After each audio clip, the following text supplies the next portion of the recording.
Hello students, मैं अंजलि पयाल स्वागत करती हूँ आपका आईसीटी वर्चुअल क्लासरूम देहरादून से। कैसे हैं आप सब लोग? उम्मीद करती हूँ आप सब लोग अच्छे होंगे और अपनी लाइफ में बहुत बेहतर कुछ कर रहे होंगे।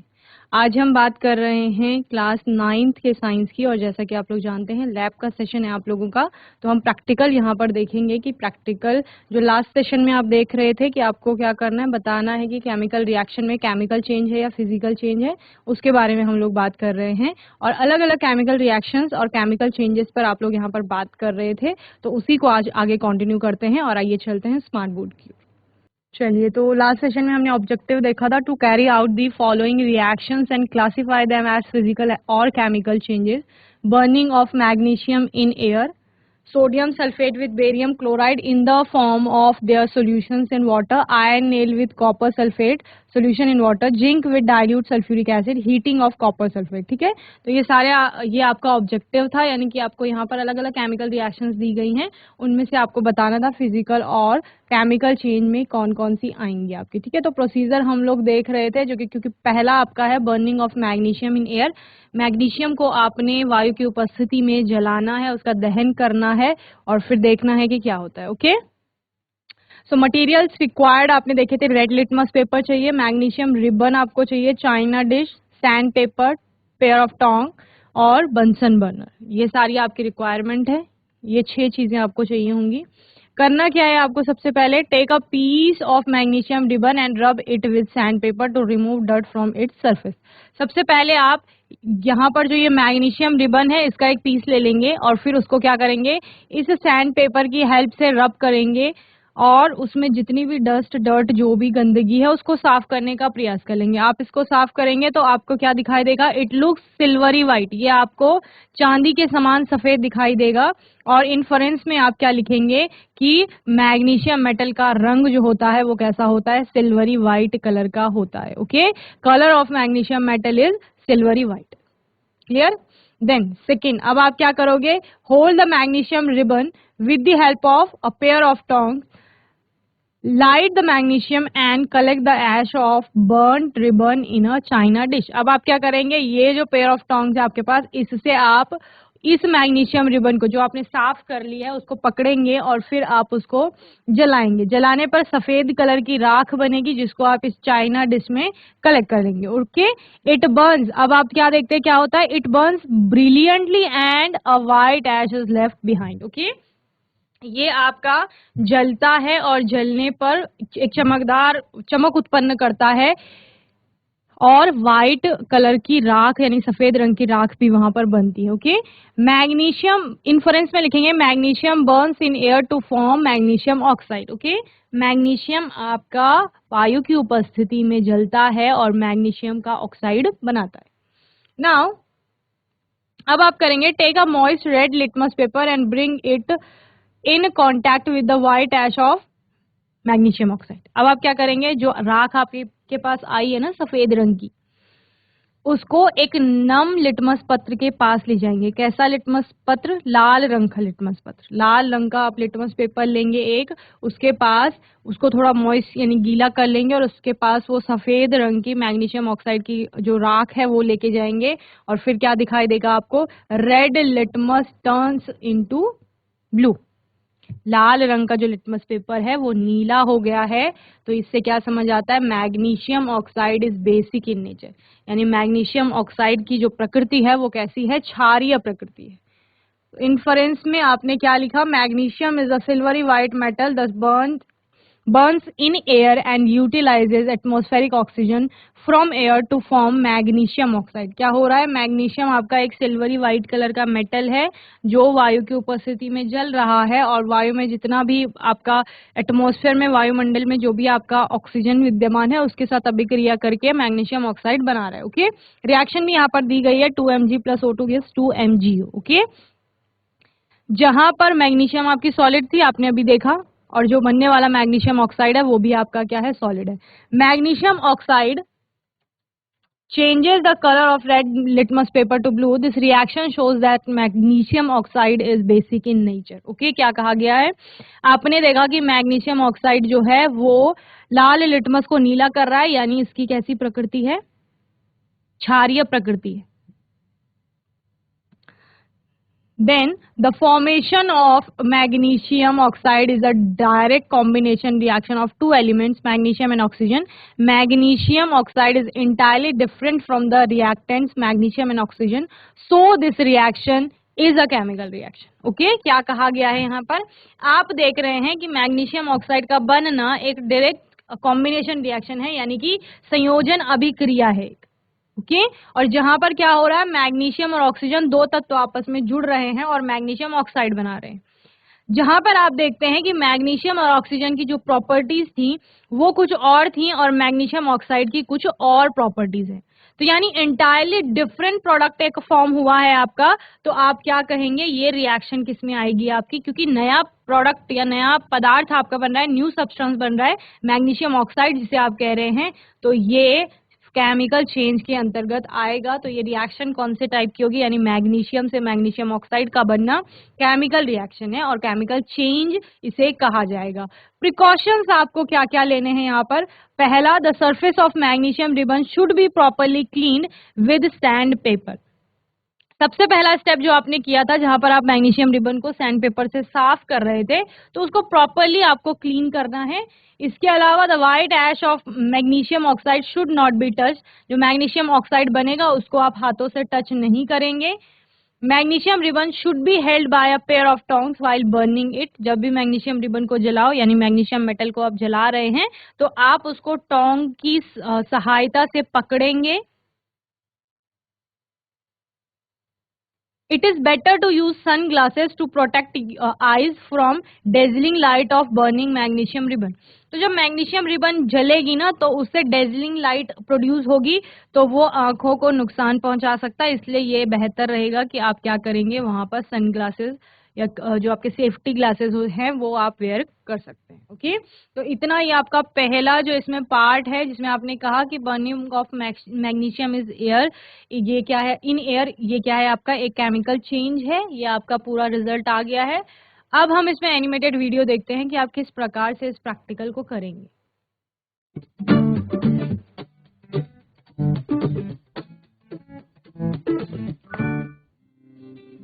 Chemical reaction.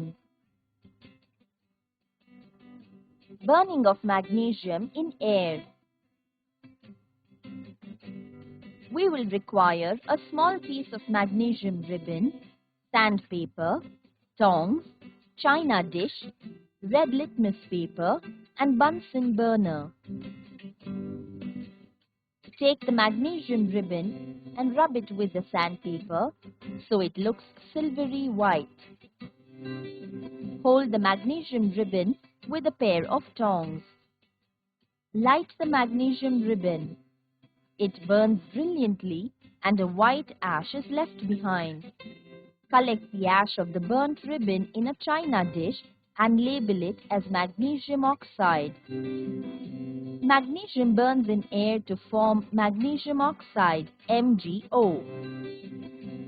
Take a little amount of magnesium oxide using a spatula. Place this on a moist red litmus paper that is placed over a white tile. The red litmus paper turns blue, indicating MgO is basic in nature. Heating of hydrate. तो बच्चों ये practical आपने यहाँ पर देखा कि कैसे करना है आपको. ठीक है,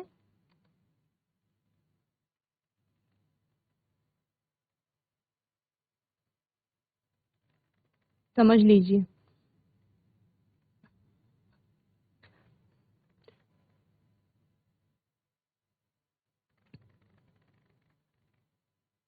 burning of magnesium in air, यानी कि मैग्नीशियम को वायु की उपस्थिति में जलाया जा रहा है. जहां पर रिक्वायरमेंट क्या क्या थी आपके पास, मैग्नीशियम रिबन का पीस चाहिए आपको, सैंड पेपर चाहिए, टोंग्स चाहिए, चाइना डिश, इसके अलावा लिटमस पेपर चाहिए एंड बंसन बर्नर. ये सारी आपकी क्या है, रिक्वायरमेंट्स. ओके देन अब आपने क्या किया, मैग्नीशियम रिबन लिया आपने और उसको सैंड पेपर से इस तरह से साफ किया. ओके साफ करने पर आपको चमकदार स्ट्रिक प्राप्त होगी. अब यहाँ पर आप क्या कर रहे हो, देखो आपने ये टोंग की हेल्प से, ये पेयर ऑफ टोंग इसको आप कहते हैं, लैब में ये आपको मिलेगा। इससे भी किसी भी गर्म चीज को पकड़ा जाता है, या जब आप कंबशन या बर्निंग की कोई प्रोसेस है आपके पास जहाँ पर आपको जलाना है या फ्लेम का यूज करना है, तो वहां पे आप इसकी सहायता से क्या करते हैं, कोई भी चीज को पकड़ते हैं।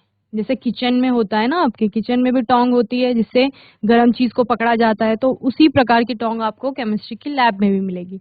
तो देखो, ये आपकी मैग्नीशियम रिबन है जिसको आपने अभी सैंड पेपर से क्लीन किया था, इसको टोंग की हेल्प से पकड़ा गया है, और अब इसको यहाँ पर फ्लेम के कांटेक्ट में ले जाएंगे तो ये इग्नाइट होगा। ओके, अब देखो ये जलना शुरू हो गया। कैसे कलर की, व्हाइट कलर की डेजलिंग फ्लेम इसकी बन रही है। अब फ्लेम बन रही है यानी जल रहा है, तो राख भी बनेगी। तो सफेद रंग की राख यहाँ पर, जो कि मैग्नीशियम ऑक्साइड, ये देखिए ये आपकी सफेद रंग की राख बननी शुरू हो गई, जो कि क्या है, जिसको आप मैग्नीशियम ऑक्साइड बोल रहे हैं। अब आपने ये मैग्नीशियम ऑक्साइड लेना है थोड़ा सा, और इसको क्या करेंगे आप लोग, red litmus paper, moist red litmus paper, उसके ऊपर रखेंगे। ये आपका लिटमस पेपर है, मॉइस्ट रेड लिटमस पेपर। अब यहाँ पर आपने मैग्नीशियम ऑक्साइड की जो राख है वो रखी हुई है, इसको आप इसके ऊपर डालेंगे। अब आप क्या देखेंगे कि ये लाल कलर का लिटमस पेपर नीले रंग का हो गया है। इसका मतलब क्या है, ये बताता है आपको कि जो मैग्नीशियम ऑक्साइड है वो क्षारीय प्रकृति का है। ठीक है, और दूसरा आपने क्या बोला, क्योंकि मैग्नीशियम और ऑक्सीजन की सहायता से आपने क्या बनाया, मैग्नीशियम ऑक्साइड बनाया। तो मैग्नीशियम और ऑक्सीजन की अपनी प्रॉपर्टीज थी, मैग्नीशियम ऑक्साइड की कुछ अलग प्रॉपर्टीज हैं, कुछ जो कि बिल्कुल भिन्न है उनसे। तो नया पदार्थ एक बन रहा है। तो ये जो पहला आपका रिएक्शन है, ये क्या है, ये केमिकल चेंज के अंतर्गत आपके आएगा। यही आपको बताना था कि इन अभिक्रियाओं में से कौन सा फिजिकल चेंज है और कौन सा केमिकल चेंज है, यानी कौन सा आपका भौतिक परिवर्तन है और कौन सा रासायनिक परिवर्तन है। चलिए, इसका प्रोसीजर आप लोग जल्दी से नोट कर लेंगे विद ऑब्जर्वेशन एंड इन्फरेंस। ये पूरा नोट कर लेंगे।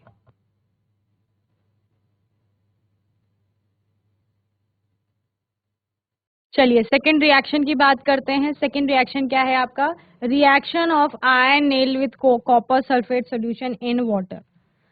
क्या कहा गया है, आयरन नेल यानी लोहे की कील की रिएक्शन करानी है कॉपर सल्फेट का जो आपका वाटर के साथ सोल्यूशन है उसके साथ। ओके, चलिए देखते हैं। सबसे पहले मटेरियल्स रिक्वायर्ड, क्या क्या रिक्वायरमेंट है, थ्रेड चाहिए, सैंड पेपर, आयरन नेल, और टेस्ट ट्यूब्स चाहिए, copper sulphate solution, stand with clamp. Okay, ये सारी रिक्वायरमेंट है, इसको नोट कर लीजिए जल्दी से। धागा चाहिए एक, तो आपको सैंड पेपर चाहिए, लोहे की कीलें चाहिए दो, टेस्ट ट्यूब आपको चाहिए होगी, इसके अलावा कॉपर सल्फेट का विलयन चल रहा, कॉपर सल्फेट का विलयन आपको चाहिए, और एक स्टैंड भी आपको चाहिए।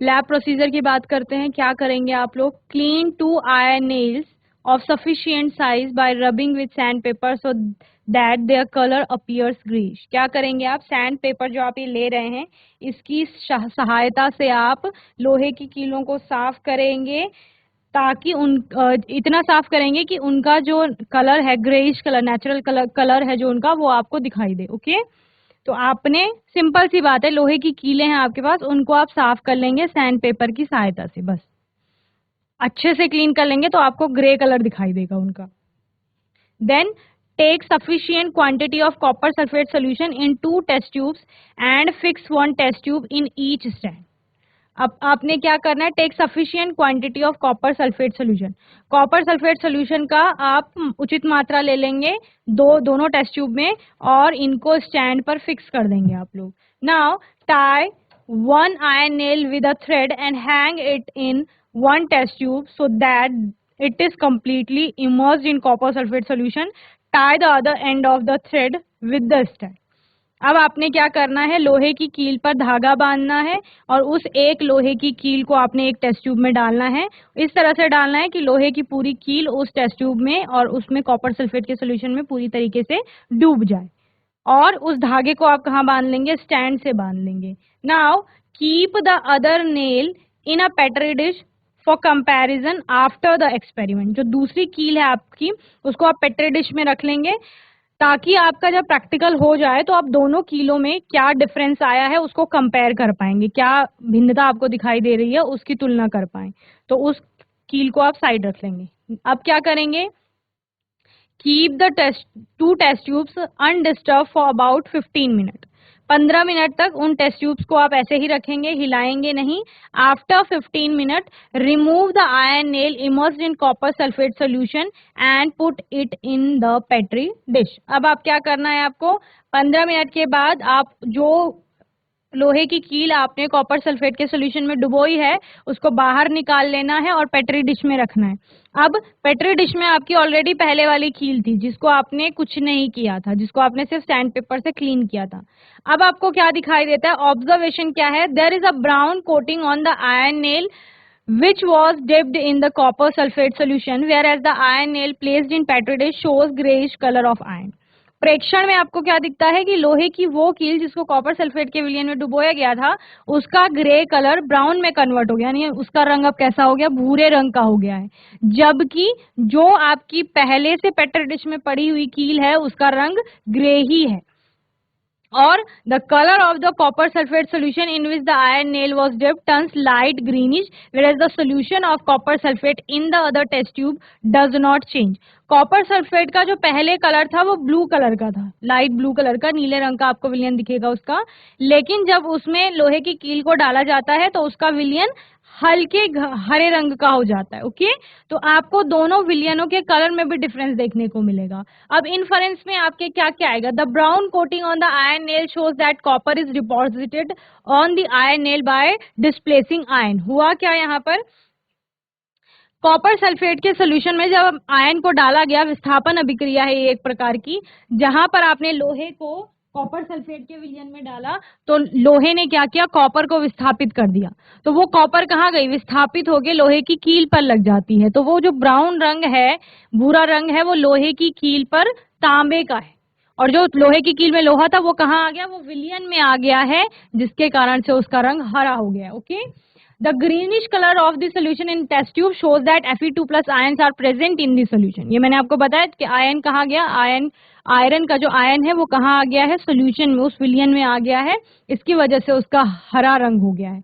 This shows that iron is more reactive than copper as Fe2 plus ion have displaced Cu2 plus ions from copper sulfate solution and form light greenish color ferrous sulfate solution। Okay, ये क्या बताता है, इससे ये आप निष्कर्ष निकालेंगे कि जो आपका आयन है, लोहा है, वो कॉपर की तुलना में अधिक अभिक्रियाशील है, इसलिए उसने कॉपर को क्या कर दिया, विस्थापित कर दिया। This is a single displacement reaction in which copper has been displaced by iron from copper sulphate solution and a new compound ferrous sulphate is formed.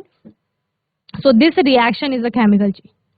ये विस्थापन अभिक्रिया, एकल विस्थापन अभिक्रिया या सिंगल डिस्प्लेसमेंट रिएक्शन का एग्जांपल है, जहां पर कॉपर जो है वो आयन के द्वारा विस्थापित की जाती है और कॉपर सल्फेट का सोल्यूशन से क्या बन जाता है, आपका फेरस सल्फेट का सोल्यूशन बन जाता है। तो यहाँ पर एक रासायनिक परिवर्तन हो रहा है। प्रिकॉशंस क्या क्या लेने हैं आपको, clean the iron nails by rubbing them with sandpaper to remove rust, dust and greasy surface। Okay, आपको लोहे की कील को सैंड पेपर से बहुत अच्छी तरीके से साफ करना है ताकि उसमें अगर रस्ट है, जंग है, धूल है किसी भी प्रकार की या फिर ग्रीसी सरफेस है कोई, वो साफ हो जाए। Keep the control experiment to compare the colour of iron nails and copper sulphate solution. Avoid touching copper sulfate solution or a nail dipped in copper sulfate solution as copper sulfate is poisonous। Copper sulphate को बार बार touch नहीं करना या उसको आप touch करेंगे भी नहीं क्योंकि वो क्या है, पॉइजनस नेचर का होता है, इस वजह से। तो ये आपका पूरा प्रोसीजर हो गया है, इसका वीडियो देख लेंगे हम एनिमेटेड, देन आगे चलेंगे। ओके। चलिए कैसे आप ये प्रोसीजर फॉलो करेंगे, सिंपल सा एक्सपेरिमेंट है, कुछ नहीं करना है। 2 टेस्ट ट्यूब में कॉपर सल्फेट का सोल्यूशन लेना है, एक में आपने लोहे की कील डाल देनी है और फिर आपको कॉपर सल्फेट का जो पहले रंग था वो नीला था, अब वो हरा हो जाएगा और आपकी लोहे की कील जो ग्रे कलर की थी वो ब्राउन कलर की हो जाएगी। Okay, copper sulfate. We require hydrate the watch glass and we require hydrated copper sulfate crystals, distilled water, spatula, test tube holder, boiling tube and a Bunsen burner. Hold the boil of copper sulfate. We will require copper sulfate, iron nails, distilled water, a beaker, measuring jar, test tube, 2 clamp stands, a piece of thread and a glass rod. Take sufficient quantity of distilled water in a measuring jar and pour it into a clean beaker. To this, add a required quantity of copper sulfate. Stir the contents in the beaker using a glass rod until the copper sulfate crystals in the beaker dissolve completely. Pour sufficient quantity of copper sulfate into a test tube. Clamp the test tube to a stand. Then pour sufficient quantity of copper sulfate into another test tube. Clamp this test tube to another stand. Take 2 iron nails. Clean these by rubbing them with a sandpaper so their color appears grayish. Tie 1 nail with a thread. Immerse this into one of the test tubes containing copper sulfate solution. Keep the 2 test tubes undisturbed for about 15 minutes. After 15 minutes, the color of copper sulfate solution containing the iron nail turns light greenish color, whereas the color of the solution in the other test tube does not change. The greenish color of the solution is due to the presence of Fe2+ ions. Remove the iron nail from the solution. Compare it with the other nail. There is a brown coating of copper on the nail that was dipped in the copper sulfate solution. The other nail retains its grayish color.